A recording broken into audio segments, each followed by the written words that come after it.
Funerals make my eyes water. Don't get me wrong, not in the, oh, he was a lovely fella taken from us too soon sense.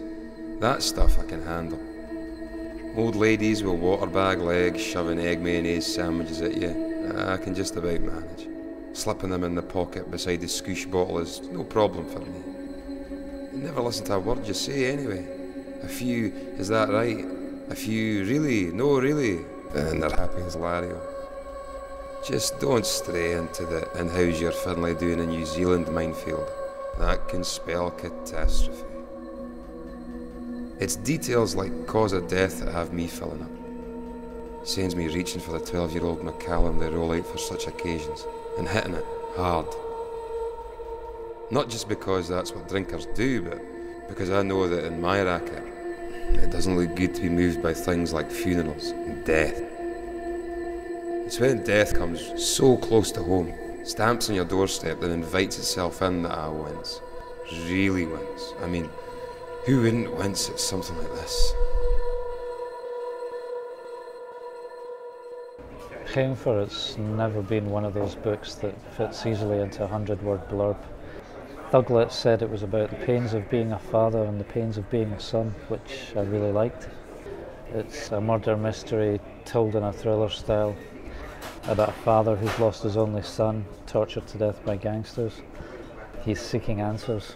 The novel's set in Edinburgh, which is a truly inspiring place for a crime novel. I think if you were putting together an identikit of a city, Edinburgh would pretty much fit the bill. You've got the rich and poor divide, beautiful buildings, Gothic traditions, and then you've got sink estates. It's the city of train spotting, but it's also the city of Miss Jean Brodie.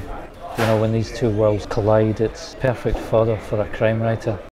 I had a few hours to play with, so I trailed the cobbles down to Leith Walk and onto the Bull's Head. Inside I ordered a Jim Beam and chased it with another. Felt the fire of it settle my insides and raised the glass again. The heavy barman, cut like a wrecking ball, promptly filled it up. A danger sign flashed in my mind. Steady, Gus. A siren wailed, but got howled out by a gale of cravings. In the mirror, over the bar, I caught sight of someone I half recognised. His skin looked white as a maggot, his eyes dipped in mustard.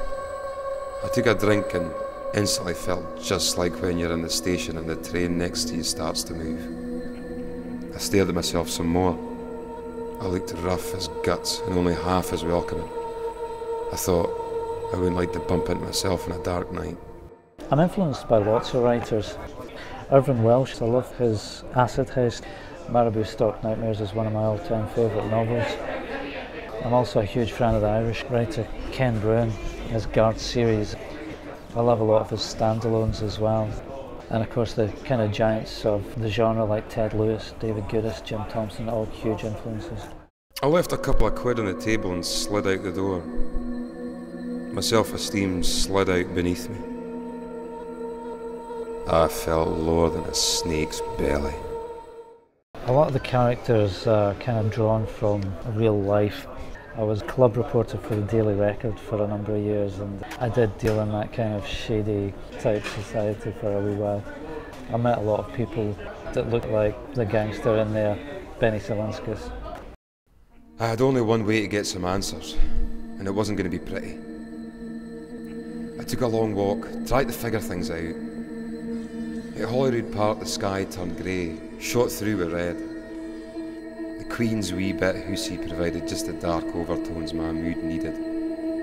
The Royals used to hold court up the road at the castle. Legend has it they moved down to Holyrood House because it was less draughty. In the gardens is Mary Queen of Scots' bathhouse, where she used to bathe in goat's milk and white wine. Every time I pass it I see it as a nice reminder that the upper classes of this city have always been first with their snouts in the trough. Like Gus Jury, I'm a trained hack, but I think the differences between us are a bit sharper than the similarities. On a superficial level, we're about the same age. We both live in Edinburgh. We walk the same streets, but Gus has had a fairly vicious upbringing at the hands of a brutal alcoholic father, and he's dealing with his problems in adulthood. His marriage is a disaster, his home life's just a battleground. He's lost his job as well, and he's trying to get to the root of this brutal killing at the same time.